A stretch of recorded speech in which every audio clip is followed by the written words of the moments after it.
Un homme aux cheveux d'argent tirés en arrière surgit de nulle part, tel un rapace sur sa proie.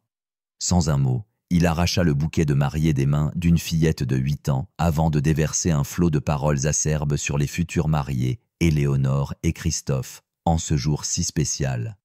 Il tissa un tissu de mensonges, convoqua la police. Les invités se figèrent, tandis que les voisins épiaient depuis leurs pas de porte.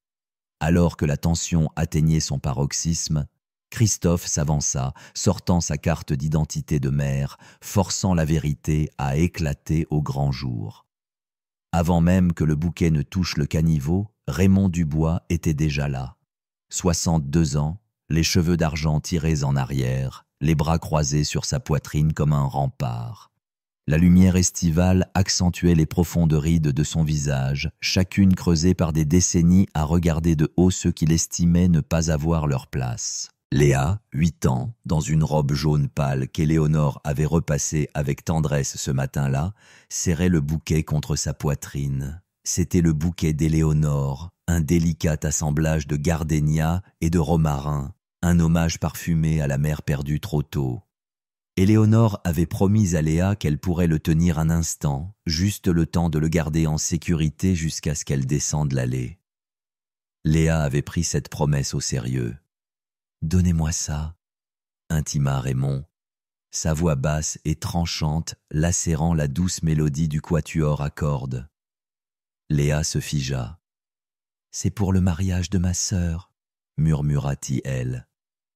Les yeux de Raymond se plissèrent. « Ne me faites pas répéter. » Avant que Léa ne puisse réagir, sa main jaillit. Il lui arracha le bouquet si violemment que la tige érafla sa paume. Puis, sans même la regarder, il le lança vers le trottoir. Les fleurs s'échouèrent dans le caniveau, leurs pétales flottant pathétiquement dans l'eau sale. La musique vacilla, un archet suspendu en plein mouvement. Les conversations s'éteignirent à mi-phrase. Une femme en robe bleu marine recula vers la table des rafraîchissements. Un autre homme fixa son téléphone comme s'il était devenu soudainement urgent. Éléonore vit tout depuis le milieu de la pelouse, la dentelle de sa robe ivoire effleurant l'herbe.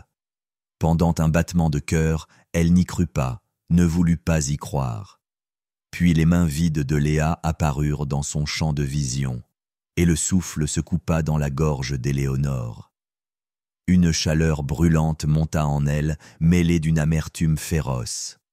C'était sa petite sœur, la seule famille qui lui restait, et cet homme venait de l'humilier devant tout le monde, le jour même qu'Éléonore avait tant travaillé à rendre si beau. « Vous venez de poser les mains sur ma sœur, » dit Éléonore, s'avançant, la voix tendue. Raymond se tourna lentement vers elle, mais son regard se posa sur Christophe, qui avait déjà réduit la distance entre eux. « Ce spectacle n'a pas sa place ici, sur Rosewood Lane, » déclara Raymond en étirant les mots. « Ni le bruit, ni la foule, et certainement pas. » Son regard balaya Éléonore puis Christophe ses gens. La mâchoire de Christophe se serra, le muscle de sa joue tressaillit, mais sa voix resta égale. « Ce n'est pas à vous de décider qui a sa place ici, Raymond. » Le demi-sourire de Raymond n'atteignit pas ses yeux. « On verra bien. » Il cracha sur le pavé, si près que la salive éclaboussa le cuir immaculé de la chaussure de Christophe, puis lui tourna le dos, gravissant les marches de son Porsche avec une lenteur calculée. Sortant son téléphone, il parla dedans comme s'il lisait un script. « Oui, je dois signaler un rassemblement non autorisé. Musique forte, individus suspects, des types, urbains. Envoyez quelqu'un rapidement. » Les mots flottèrent au-dessus du silence stupéfait. Léa se tenait raide sur le trottoir, les poings serrés, les yeux fixés sur le bouquet, dérivant dans le caniveau. Éléonore s'accroupit à côté d'elle, lui brossant les cheveux d'une main qui tremblait malgré ses efforts pour rester calme. Chloé, leur cousine de 16 ans, leva son téléphone et commença à filmer. Non seulement Raymond, mais aussi les voisins qui restaient figés, prétendant n'avoir rien vu. Pendant des semaines, Éléonore et Christophe avaient installé des guirlandes lumineuses, plié des nappes, dressé des tables sous les chênes, tout cela pour inviter ce quartier à leur célébration, pour commencer leur vie ici sur de bonnes bases. Mais maintenant, debout dans le lourd silence, Éléonore sentit la journée basculer. La joie était toujours là, mais fragile, tremblante comme les lumières au-dessus, à un seul tiraillement violent de s'écrouler. « Reste avec Léa !» dit Christophe à Éléonore, et pendant une seconde, leurs regards se croisèrent. Le message passa entre eux sans mots. Nous nous soutenons mutuellement. Nous ne reculons pas. Il se tourna, non vers le porche, mais vers la rue. Le quatuor avait laissé tomber ses archets. L'enfant de quelqu'un riait un peu plus loin dans la rue. Un son fin et ordinaire qui rendait le silence ici encore plus étrange. Christophe essuya la salive de sa chaussure avec le bord d'une serviette, lentement et proprement. Ce n'était pas à propos du cuir. C'était une question de ne pas laisser le mépris d'un autre homme dicter les termes de son prochain pas. Il plia la serviette, la glissa dans sa paume et expira une fois assez longtemps pour transformer la chaleur dans sa poitrine en quelque chose d'utilisable. Puis il avança pour affronter ce qui allait venir. Les sirènes lacérèrent le crépuscule comme un couteau dentelé, déchirant la douceur de l'air. Les conversations moururent à mi-phrase et les notes ténues du quatuor se figèrent dans le silence. 2 voitures de patrouille ralentirent jusqu'à s'arrêter au bord du trottoir, leur lumière projetant du rouge et du bleu sur les clôtures blanches, la tente louée, les arrangements floraux qu'Éléonore avait choisis avec tant de soin. Christophe sentit la main d'Éléonore se crisper autour de son bras. Quelques minutes auparavant, elle présentait Léa à Madame Fournier et riait des tartes maison. Maintenant, ses phalanges étaient blanches, son sourire disparu. Les yeux de Léa étaient écarquillés, papillonnant vers la rue où Raymond Dubois était déjà en mouvement. Il marchait vite, un homme qui savait que la scène lui appartenait. Le téléphone à la main diffusait chaque pas. Ses cheveux d'argent étaient peignés avec précision, mais son visage portait le sillon permanent de celui qui trouvait à redire à tout. Ce manteau ajusté pendait parfaitement sur ses épaules, une démonstration d'argent et de contrôle, et il s'ouvrait à chaque pas comme un rideau avant une performance. Là aboya Raymond, pointant du doigt la cour comme s'il identifiait une liste de criminels. Activités liées à la drogue, symboles de gang, et je ne serais pas surpris de trouver quelques clandestins cachés à la vue de tous. Vous savez comment ça se passe. Sa voix portait la certitude de quelqu'un qui attendait l'accord. Christophe s'avança, une liasse de documents à la main. Officier, tout est en règle ici. C'est notre mariage, une célébration privée. Nous avons le permis, le contrat de traiteur, même le relevé sonore.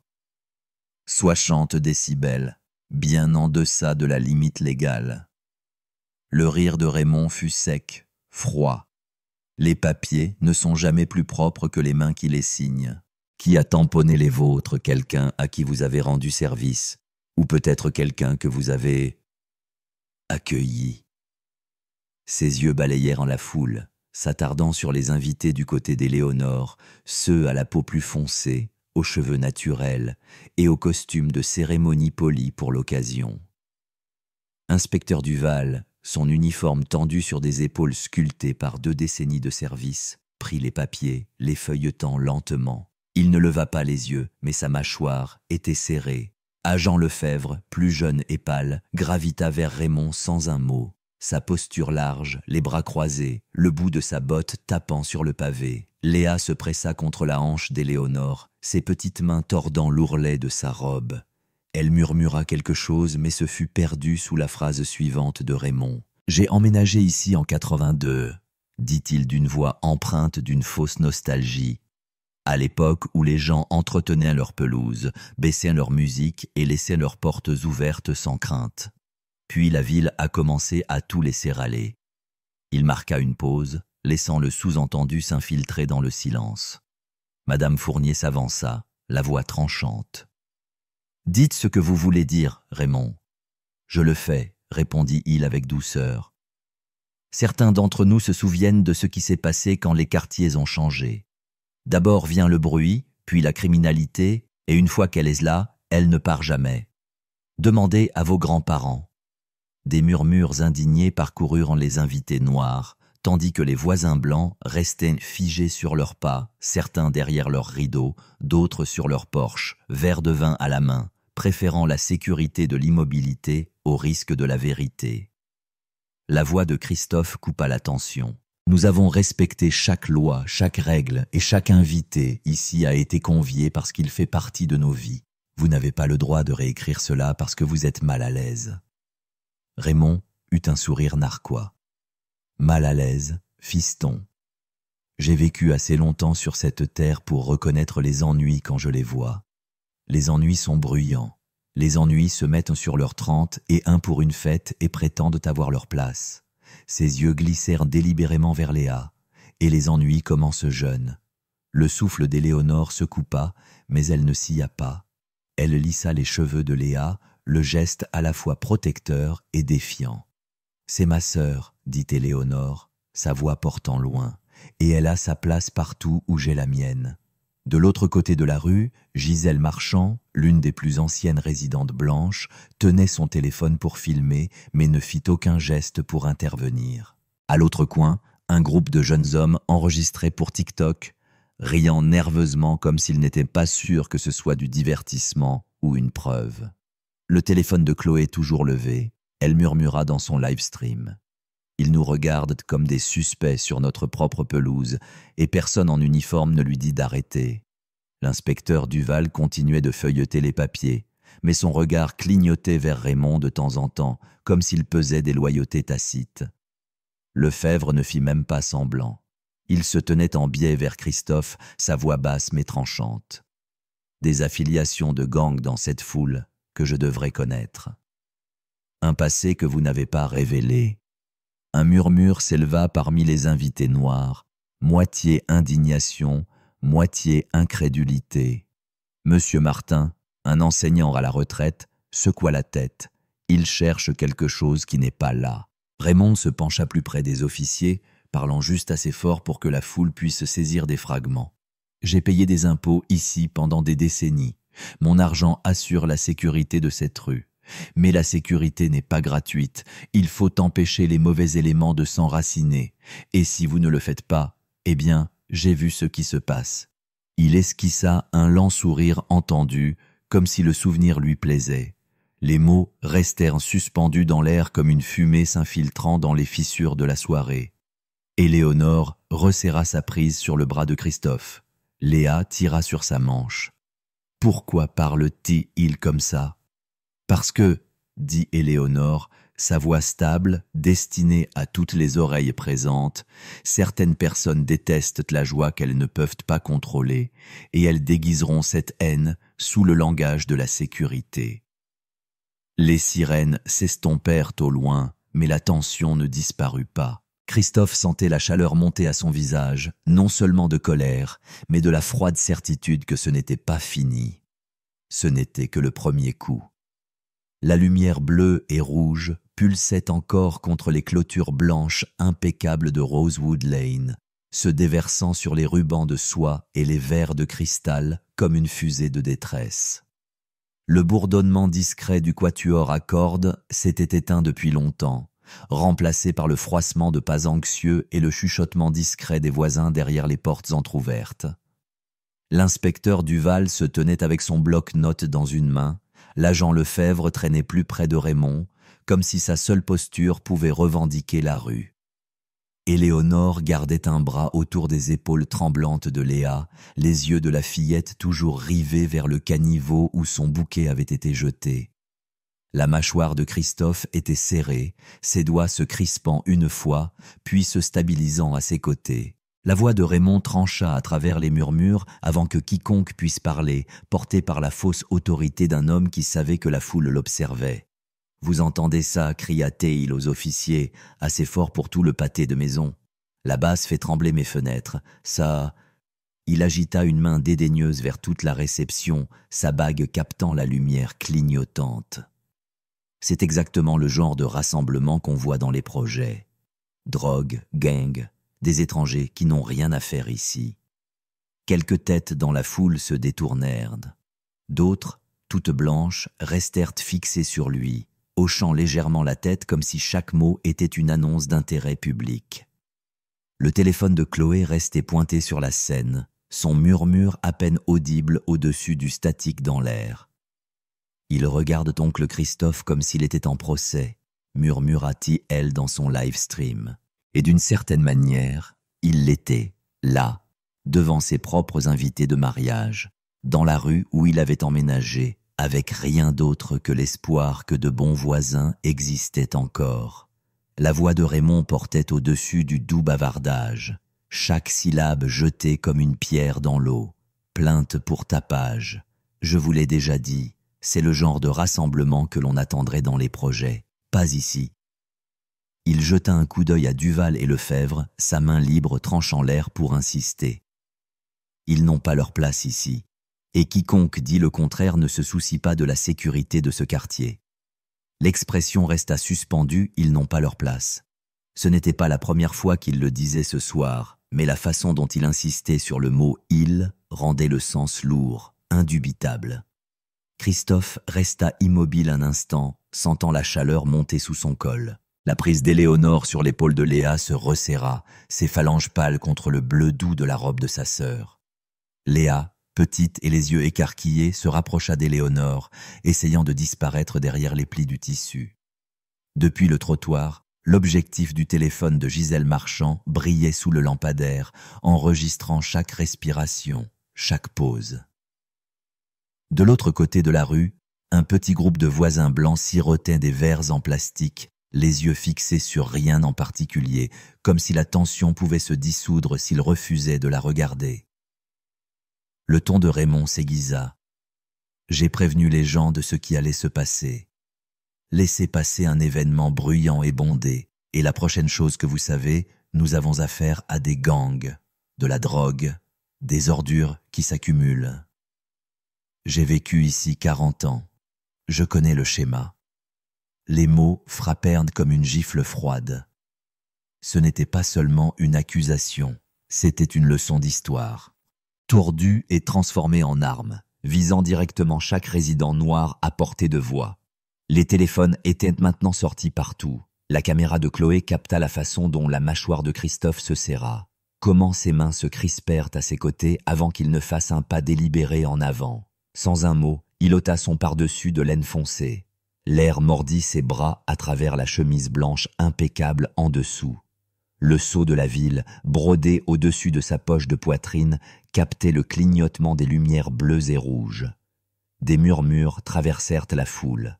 D'abord faibles, puis montants. Christophe plongea la main dans la poche intérieure de son manteau, en sortant un porte-badge en cuir.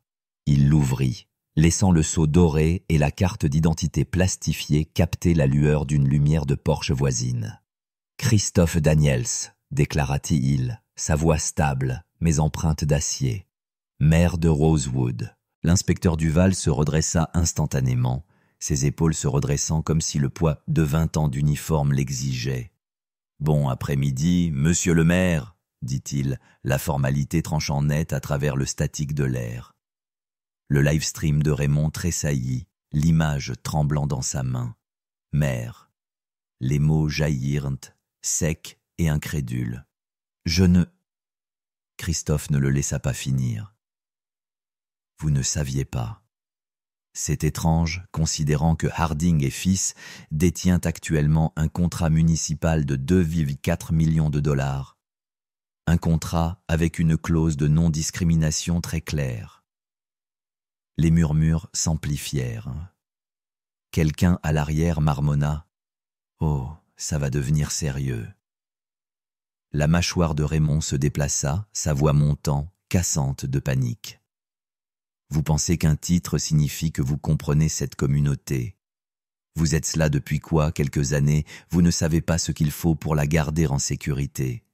C'est là que vous vous trompez, » dit Christophe. « La sécurité ne consiste pas à tenir les gens à l'écart. C'est s'assurer que tous ceux qui vivent ici, absolument tous, sont traités avec respect, même le jour de leur mariage. » Pendant un long moment, les seuls sons furent le bourdonnement des voitures de patrouille et le doux bruissement des feuilles au-dessus. Puis la presse arriva, les phares balayant la pelouse alors qu'une camionnette de la chaîne 6 s'arrêtait au trottoir. Sophie Martin en sortit, Microphone à la main, son caméraman déjà en action. Monsieur le maire Daniels cria TL, traversant l'herbe à pas mesurés. Nous suivons les hashtags tendances mariage Rosewood, homme Karen et Raymond Dubois. Souhaitez-vous commenter? La tête de Raymond se tourna brusquement vers elle. C'est du harcèlement, aboya T-il. C'est un litige privé. Sophie ne s'interrompit pas. Ce n'est pas privé quand c'est diffusé en direct, monsieur. L'objectif trouva Christophe. Il put voir son propre reflet dedans, manteau plié sur son bras, et Léonore debout à ses côtés, la petite main de Léa serrée dans la sienne, les rangées d'invités pris entre la peur et la défiance. « Oui, dit-il, sa voix portant dans l'air frais de la nuit. Je vais commenter, et je ferai plus que ça. Dans 72 heures, nous tiendrons une audience publique. Tout le monde aura la chance de s'exprimer et tout sera enregistré. » Des soupirs à nouveau, suivis d'un murmure d'applaudissements des voisins noirs, leurs visages illuminés par quelque chose de plus féroce que le soulagement. Raymond perdit toute couleur, sa bouche s'ouvrant et se fermant comme s'il cherchait une réplique qui pourrait le sauver. Mais le live stream tournait toujours, les commentaires affluant sans doute plus vite qu'il ne pouvait penser. Quelque part plus loin dans la rue, le rire d'un enfant résonna, fin et insouciant, brisant la tension l'espace d'un battement de cœur. Mais ici, sur cette pelouse, l'air resta tendu. Le sol semblait instable, et tous les regards étaient fixés sur l'homme qui avait tenté de transformer une célébration en avis d'expulsion. Et pour la première fois cette nuit-là, Raymond Dubois parut incertain de son équilibre. L'écho des derniers mots de Christophe sur l'allée de Raymond n'avait pas disparu, même 3 jours plus tard. C'était comme si toute la ville avait retenu son souffle, attendant de voir de quel côté la balance pencherait. Cette tension suivit tout le monde dans la salle du conseil, une pièce carrée qui sentait légèrement le vieux cirage et laissait s'échapper l'odeur de trop de corps pressés les uns contre les autres. Les murs semblaient se rapprocher, lourdes du poids de ce qui allait être décidé. Christophe entra le premier et Léonore juste derrière lui, Léa serrant la main de sa sœur. Les yeux de l'enfant papillonnaient entre les rangées d'étrangers, captant le mélange de regards, certains chaleureux de reconnaissance, d'autres froids et immuables. Et Léonore serra légèrement la main de Léa, un rappel silencieux qu'elle n'était pas seule ici. Christophe ne regarda ni à droite ni à gauche, en se dirigeant vers la longue table à l'avant. Il avait appris maintenant que rencontrer certains regards n'inviterait que le genre de sourire narquois destiné à saper la résolution d'un homme. Raymond était déjà là, assis comme quelqu'un qui avait revendiqué l'espace comme sien des années auparavant. Les lignes nettes de son costume bleu marine semblaient fraîchement pressées. Sa montre en argent captait la lumière à chaque mouvement délibéré. Même assis, il se tenait avec la même allure que lors du mariage, l'air d'un homme convaincu que les règles étaient là pour qu'il les plie. Ses avocats étaient assis de chaque côté, murmurant à voix basse, mais le regard de Raymond restait fixé sur Christophe, une légère courbure au coin de sa bouche qui n'était pas tout à fait un sourire. La pièce était divisée et tout le monde le savait. Les voisins qui avaient applaudi Christophe dans la rue, maintenant, étaient assis serrés les uns contre les autres, le dos droit, les visages tendus d'anticipation. D'autres, la plupart d'entre eux, ceux qui avaient hoché la tête en écoutant le live stream de Raymond, gardaient des bras croisés, leur corps légèrement incliné loin de la table du maire, comme si la distance pouvait les protéger du verdict. Dans le coin arrière, un groupe d'adolescents rôdait près de la porte, téléphone sorti, prêts à capturer tout ce qui valait la peine d'être posté. La maire adjointe Catherine Leclerc ouvrit la séance, sa voix nette, mais mesurée. Nous sommes ici pour examiner les allégations de conduite discriminatoire, d'ingérence dans la propriété et de perturbation d'un événement légal. Ses yeux passèrent de Christophe à Raymond, et vice-versa, avant qu'elle ne fasse signe à Raymond de parler en premier. Il se leva, boutonnant sa veste, l'image même du calme. « Je tiens à exprimer mes regrets », commença-t-il, chaque mot lent, pesé, comme s'il avait été testé à l'avance. Il n'a jamais été mon intention de faire en sorte que quiconque se sente malvenu. Ma seule préoccupation était la sécurité de notre quartier. Rétrospectivement, j'ai surréagi. La façon dont il prononça surréagi donnait l'impression qu'il avait simplement élevé la voix lors d'un dîner, et non qu'il avait fait intervenir la police lors d'un mariage de famille. Un murmure d'approbation s'éleva de quelques personnes dans la foule, principalement les mêmes visages qui étaient restés silencieux pendant qu'il proférait des accusations dans son téléphone. Mais ensuite le greffier appuya sur un bouton et la salle fut remplie de la propre voix de Raymond provenant du live stream. Voilà ce qui arrive quand on laisse la mauvaise foule s'installer. Bruit, chaos.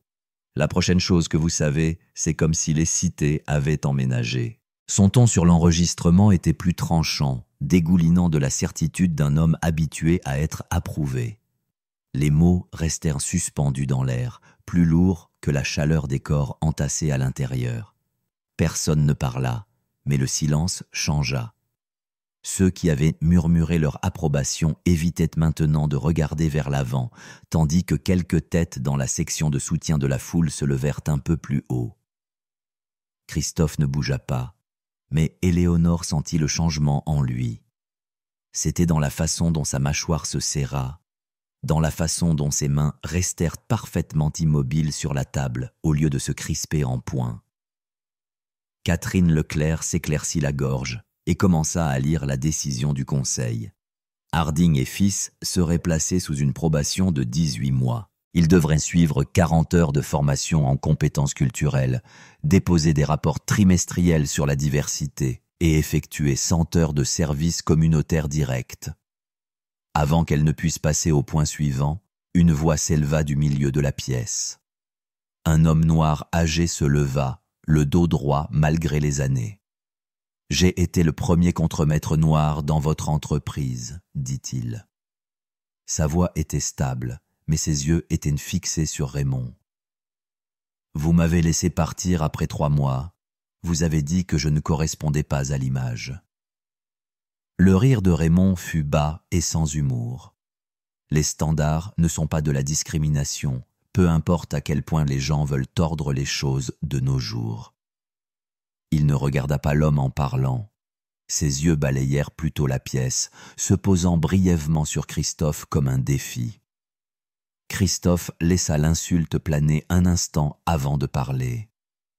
Non pas à Raymond, mais à toute la chambre. Il ne s'agit pas seulement d'un mariage. Il s'agit de savoir si les mots sur notre panneau de bienvenue ont un sens ou s'ils ne sont qu'une décoration. Les applaudissements qui suivirent ne furent pas bruyants, mais ils furent solides. Un rythme de paumes qui se rencontraient, portant le poids de gens qui en avaient assez. Pour la première fois depuis ce jour dans le jardin, il sembla que l'équilibre pourrait enfin, ne serait-ce que légèrement, pencher vers la justice. La salle du conseil s'était vidée lentement cet après-midi, il y a 3 ans, mais la tension qu'elle laissait derrière elle s'accrocha à l'air pendant des mois. Même après que le marteau fut tombé et que les sanctions officielles furent lues, la ville ne fut plus la même. Certains voisins s'évitaient sur le trottoir, d'autres s'attardaient plus longtemps en conversation comme s'ils gardaient une nouvelle confiance fragile. Christophe se souvenait d'être sorti de cette pièce, la main d'Éléonore dans la sienne, l'écho du rire étouffé de Raymond résonnant encore à ses oreilles, un rire qui avait tenté de passer pour de la dignité, mais qui portait la piqûre d'un homme réticent à plier.